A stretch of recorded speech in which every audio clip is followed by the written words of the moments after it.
Genius এডুকারের পক্ষ থেকে সবাইকে জানাই আন্তরিক শুভেচ্ছা। আজকের অনলাইন ক্লাসে আলোচনা করব উচ্চ মাধ্যমিক দর্শনের একটি লজিক। আজকের লজিক হবে ভেন চিত্র। ভেন চিত্র শিখতে গেলে আমাদের তার আগে শিখতে হবে বুলীয় ভাষ্য, কারণ জর্জ বুলের ভাষ্যের ভিত্তিতেই জন ভেন চিত্র অঙ্কন করেছেন। আমরা যদি বুলীয় ভাষ্য না জানি তাহলে কিন্তু ভেন চিত্র পারবো না। তাহলে আমাদের প্রথমেই শিখতে হবে বুলীয় ভাষ্য। এবার বুলীয় ভাষ্যটা কি সেটা যদি আমরা জানতে যাই তাহলে একটু বলি। আমরা যে নিরপেক্ষ বচন করি, অ্যারিস্টটলীয় বচন যেগুলোকে বলা হয়, চারটে বচন আছে, এ, ই, আই, ও। এই যে চারটে বচন, এই চারটে বচনকে জর্জ বুল তার ভাষ্যের মাধ্যমে প্রকাশ করেছেন, বুলীয় ভাষ্যের মধ্যে দিয়ে প্রকাশ করেছেন সাংকেতিক আকারে। তো কিভাবে তিনি সাংকেতিক আকারে প্রকাশ করেছেন বিস্তারিত আজকে আমরা আলোচনা করব। তবে প্রত্যেকটা বচনে দুটো পদ থাকে। আমরা জানি একটা নিরপেক্ষ বচনের দুটো পদ থাকে, উদ্দেশ্য পদ আর বিধেয় পদ। এবার এই দুটো পদ দ্বারা দুটো শ্রেণীকে বোঝায়। যেমন একটা যদি উদাহরণ দিই, সকল কবি হয় ভাবুক। একটু বোর্ডে লিখে দিই, সকল কবি হয় ভাবুক। এই যে এইরকম যে আমরা বচন করি, প্রত্যেকটা বচনের ক্ষেত্রেই কিন্তু আমরা দেখব কবি আর ভাবুক এই ধরনের উদ্দেশ্য আর বিধেয় কিন্তু আমরা পাই। সকল কাক হয় কালো, এক্ষেত্রে কাক আর কালো, উদ্দেশ্য এবং বিধেয় কিন্তু আমরা প্রত্যেকটা বচনেই পাই। এবার দেখো, উদ্দেশ্য পদ যাই থাক একটা শ্রেণীকে বোঝায়। এখানে কি আছে? কবি। কবি একটা শ্রেণী, মানে যারা কবিতা লেখে তাদেরকে কবি বলা হয়। তাহলে কবি একজন তো হয় না, অনেক অনেক কবি আছে, মানে সমস্ত কবিদেরকে নিয়ে একটা শ্রেণী হয়, কবি নামক একটা শ্রেণী আছে। আবার ভাবুক, যারা ভাবে, কবি বা দার্শনিক এরকম ভাবে অনেক ব্যক্তি আছে যারা ভাবুক। তাহলে ভাবুক এই শব্দটা দিয়েও কিন্তু একটা শ্রেণীকে বোঝায়।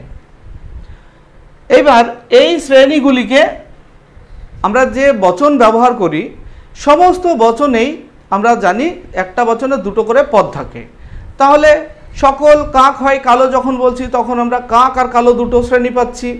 এখানে সকল কবি হয় ভাবুক, আমরা কবি আর ভাবুক দুটো শ্রেণী পাচ্ছি। এইভাবে আমাদের বাস্তব জগতে প্রচুর শ্রেণী রয়েছে। এই শ্রেণীগুলিকে জর্জ বুল দুটো ভাগে ভাগ করেছেন। এই শ্রেণীগুলিকে জর্জ বুল দুটো ভাগে ভাগ করেছেন। কি কি? শূন্য শ্রেণী, একটা হলো শূন্য শ্রেণী, আর একটা হলো অশূন্য শ্রেণী। একটা শূন্য শ্রেণী আর একটা হলো অশূন্য শ্রেণী। শূন্য শ্রেণী বলতে কাকে বোঝায়? শূন্য শ্রেণী মানে যে শ্রেণীর কোনো সদস্যই বাস্তবে নেই, সেই শ্রেণীকে বলা হয় শূন্য শ্রেণী। মানে যে শ্রেণীর কোনো সদস্যই বাস্তবে নেই। যেমন ধরো মৎস্যকন্যা। মৎস্যকন্যা শব্দটি কিন্তু আছে, আমরা ব্যবহার করি, অথচ মৎস্যকন্যা এই শব্দটি দ্বারা যা বোঝায় তা কি বাস্তবে আছে? না, বাস্তবে নেই। সোনার পাথর বাটি, এই শব্দটা আমরা ব্যবহার করি, কিন্তু সোনার পাথর বাটি কখনো হয়? আকাশ কুসুম শব্দটা আমরা ব্যবহার করি, কিন্তু আকাশ কুসুম নামে কোনো বস্তু কি আমরা বাস্তবে দেখতে পাই? না, পাই না। এই সমস্ত শ্রেণীগুলিকে জর্জ বুল শূন্য শ্রেণী বলেছেন। আর শূন্য শ্রেণীকে George Boole is equal to zero দ্বারা প্রকাশ করেছেন। যদি বলি মৎস্যকন্যা, তাহলে মৎস্যকন্যাকে আমাদের প্রকাশ করতে হবে কিভাবে? ইজিক্যাল টু জিরো দ্বারা। এবার মৎস্যকন্যা, এখন যদি বলি মৎস্যকন্যা, তাহলে মৎস্যকন্যাকে যদি আমরা এস ধরি, তাহলে মৎস্যকন্যা হলো এস, তাহলে এস ইজিক্যাল টু জিরো। মানে এস ইজিক্যাল টু 0, অর্থাৎ মৎস্যকন্যা সমান 0, মানে মৎস্যকন্যা নেই। জর্জ বুলের ভাষ্যে এইভাবে প্রকাশ করতে হবে মৎস্যকন্যাকে। এবার বলো, এই যে বাক্যটা আমরা ব্যবহার করলাম কবি আর ভাবুক, তাহলে কবি এর কি বাস্তব অস্তিত্ব আছে? তো হ্যাঁ, বাস্তব অস্তিত্ব আছে। তাহলে কবিকে কিন্তু আমরা শূন্য দ্বারা প্রকাশ, মানে কি কবি কি শূন্য শ্রেণী? না, এটা হলো অশূন্য শ্রেণী। তাহলে জর্জ বুল অশূন্য শ্রেণীকে কিভাবে প্রকাশ করেছেন? অশূন্য শ্রেণীকে প্রকাশ করেছেন নট ইজিক্যাল টু 0 দ্বারা। এখন কবি যদি পদটা এরকম হয় কবি, তাহলে কবিকে যদি আমরা এস ধরি তাহলে কি হবে? S equal to not equal to 0, S not equal to 0, তার মানে কি এস হলো কবি, তাহলে কবি সমান 0 নয়। এস নট ইজিক্যাল টু 0 মানে কবি সমান 0 নয়। এই হলো জর্জ বুলের ভাষ্য। আরও দু একটা উদাহরণ দিই, তাহলে জর্জ বুলের ভাষ্য আরও পরিষ্কার হবে।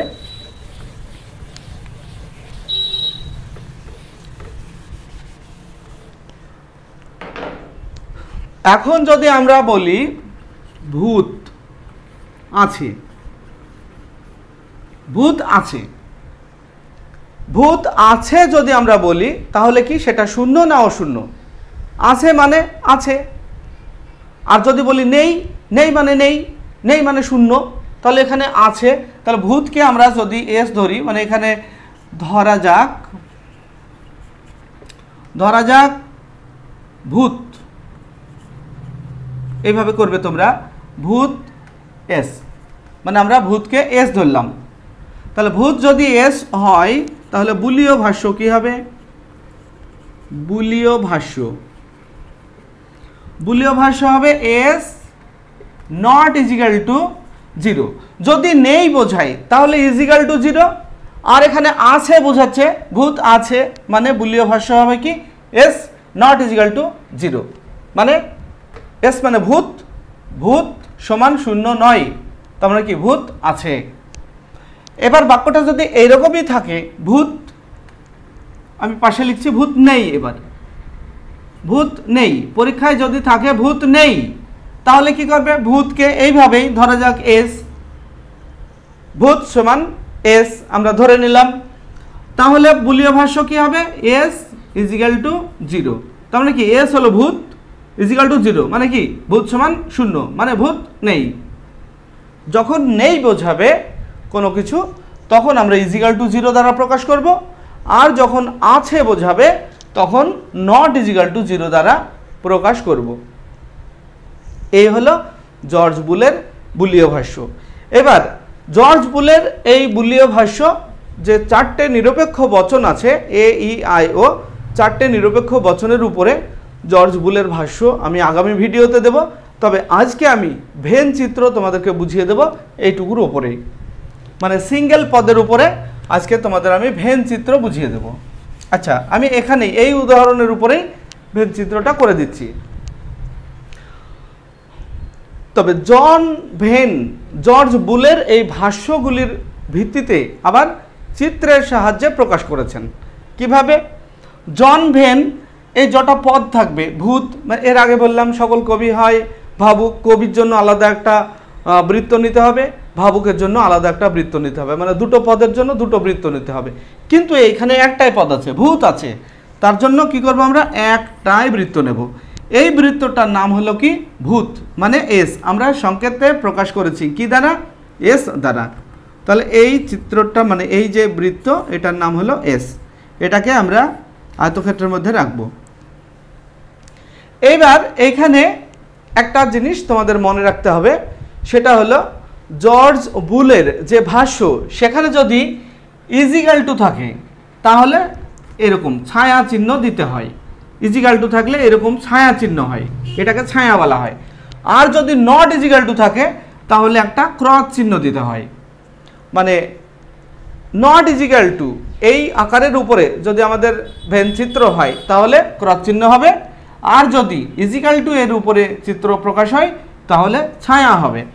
আমরা 1 নম্বর যে ভূত আছে, আর এটাকে 2 নম্বর বলি। 1 নম্বরে দেখো ভূত আছে, এটার ভেন চিত্র করব। আমরা জানি ভেন চিত্রের ক্ষেত্রে জর্জ বুলের ভাষ্যে যদি নট ইজিক্যাল টু থাকে তাহলে ক্রস চিহ্ন হবে, আর যদি ইজিক্যাল টু থাকে তাহলে ছায়াবৃত্ত হবে, ছায়া দিতে হবে, ছায়া এরকম দিতে হয়, সোজা সোজা দাগ দিয়ে সমান্তরাল রেখা টানতে হবে অনেকগুলি। এবার ভূত আছে, এটার প্রথমত কাজ হলো আমাদের ভেনচিত্র যদি বলে তোমাকে ভেনচিত্র করো, তোমরা কি করবে, ভূত আছে এটাকে প্রথমত কি করবে, বুলীয় ভাষ্যে প্রকাশ করবে। তাহলে ভূত আছে, ধরা যাক ভূতকে এস ধরলাম এবং বুলীয় ভাষ্য এস নট ইজিক্যাল টু 0। এবার আমরা জানি বুলের এই ভাষ্যে যদি নট ইজিক্যাল টু থাকে তাহলে আমাদের এই যে জায়গাটা এই অঞ্চলের উপরে কি হবে, ক্রস চিহ্ন হবে। তাহলে এটা কি এস নট ইজিক্যাল টু 0, অর্থাৎ এস এর উপরে ক্রস হবে, এস এর ঘরে ক্রস হবে। এই পুরো বৃত্তটাকার এস এর, এই পুরো বৃত্তটা হলো এস এর, তাই এই এস এর ঘরে একটা ক্রস, এই যে দিলাম একটা ক্রস, ব্যাস এটা হয়ে গেল। এবার আমরা 2 নম্বরে আসছি, এটা 1 নম্বরের ভেনচিত্র গেল। এবারে আমরা 2 নম্বরের মানে এই বাক্যটার ভেনচিত্র করব। একটা বৃত্ত, কেন, কারণ এখানে ভূত নেই, আছে শুধু একটা পদ, একটা পদের জন্য একটা বৃত্ত। যদি কোনো বাক্যে দুটো পদ থাকে তার জন্য দুটো বৃত্ত হয়, সে বিষয়টি নিয়ে আমি আগামী ভিডিওতে আলোচনা করব। তবে তোমরা কমেন্ট করে জানাবে, তোমাদের যদি প্রয়োজন থাকে তাহলে আমরা আলোচনা করব, আর যদি প্রয়োজন না থাকে তাহলে আলোচনা করব না। তো যাই হোক, একটা বৃত্ত, কারণ এখানে শুধু ভূত আছে। এইবার আমরা একটা আয়তক্ষেত্র বা বর্গক্ষেত্র বলতে পারো, এটা আয়তক্ষেত্র বলা হয় সাধারণত। এই বৃত্তটা হলো কার, এস এর। এস এর এই বৃত্তে কি হবে, এখানে বলা আছে ভূত ইজিক্যাল টু 0, মানে ভূত নেই। তাহলে ইজিক্যাল টু যদি থাকে তাহলে ছায়া হবে, কোথায় হবে, এস এর ঘরে ছায়া হবে। তাহলে এস এর ঘরে আমরা ছায়া দেব, এরকম সমান্তরাল রেখা টানতে হবে পুরো বৃত্তের মধ্যে, যেন বাইরে না যায়, যেন বৃত্তের বাইরে না যায়। এটা হলো এই 2 নম্বরের ভেনচিত্র। এইভাবে আমাদেরকে ভেনচিত্রে প্রকাশ করতে হয়। আরেকটা উদাহরণ দিই, তাহলে তোমাদের পরিষ্কার হয়ে যাবে। আচ্ছা, মৎস্যকন্যা নেই, মৎস্যকন্যা নেই, তাহলে আমরা কি করব, ধরা যাক, লিখব পরীক্ষায়, ধরা যাক মৎস্যকন্যা, মৎস্যকন্যা আমরা এস ধরলাম, মৎস্যকন্যাকে এস ধরলাম। তাহলে মৎস্যকন্যাকে যদি আমরা এস ধরি তাহলে বুলীয় ভাষ্য, বুলীয় ভাষ্য কি হবে, নেই বলা হয়েছে, নেই মানে ইজিক্যাল টু 0। তাহলে মৎস্যকন্যাকে আমরা এস ধরলাম, তাহলে কি হবে, এস ইজিক্যাল টু 0। এই হলো মৎস্যকন্যা সমান 0, মানে মৎস্যকন্যা নেই। এবার এইটাকে আমরা কি করব, জন ভেনের চিত্রে প্রকাশ করব। এটা তোমরা এই যে এস, এই বৃত্তটা হলো এস, এই বৃত্তটার মধ্যেও এস লিখতে পারো, বাইরেও লিখতে পারো। এস বাইরে মানে কি, এটাকে নির্দেশ করছি আমরা, আর বাইরেটা কিন্তু এস বার, এই বাইরের অঞ্চলটা হলো এস বার, মানে এস এর বাইরে, এটা পুরো বৃত্তটা হলো এস। তাহলে এটা কি হবে, ছায়াবৃত্ত হবে, কারণ ইজিক্যাল টু 0 যদি থাকে তাহলে ছায়াবৃত্ত হবে, নট ইজিক্যাল টু 0 থাকলে ক্রস চিহ্ন হবে। এই দুটো কথা মনে রাখবে, এস বৃত্তে ছায়া। তাহলে ছায়া দেব এইভাবে, মনে রাখবে। আমি একটু স্পিডে করছি যে কারণে দাগ বেরিয়ে যাচ্ছে, আমি মুছে দিলাম। এই বৃত্ত থেকে যেন এই দাগগুলি না বেরিয়ে যায়, এটা মনে রাখতে হবে। এই হলো ভেন চিত্র। এবার মৎস্যকন্যা আছে যদি থাকে, তাহলে আমি একটু আগে বললাম সেম একই রকম, এখানে যদি থাকে মৎস্যকন্যা, মৎস্যকন্যা আছে, আছে থাকলে ভেন চিত্র কি হবে, এস নট ইজিক্যাল টু 0, মানে বুলীয় ভাষ্য। আর ভেন চিত্র হবে এরকম, এই বৃত্তটার নাম যদি আমরা এস দিই তাহলে কি হবে, এস নট ইজিক্যাল টু 0, মানে মাঝে একটা ক্রস, ব্যাস ভেন চিত্র আজকে আমরা শিখে নিলাম। এরপর যে 4টে বচন আছে নিরপেক্ষ বচন, সেই 4টে নিরপেক্ষ বচনের উপরে ভেন চিত্র কীভাবে হয় সেটা আমি আগামী ভিডিওতে বুঝিয়ে দেব। তোমাদের যদি প্রয়োজন মনে হয় তাহলে অবশ্যই কমেন্ট করে জানাও, তোমাদের উপরেই নির্ভর করবে আগামী ভিডিও আমি করব কি করব না। যাই হোক, ভিডিওটি ভালো লাগলে লাইক, কমেন্ট এবং শেয়ার করবে।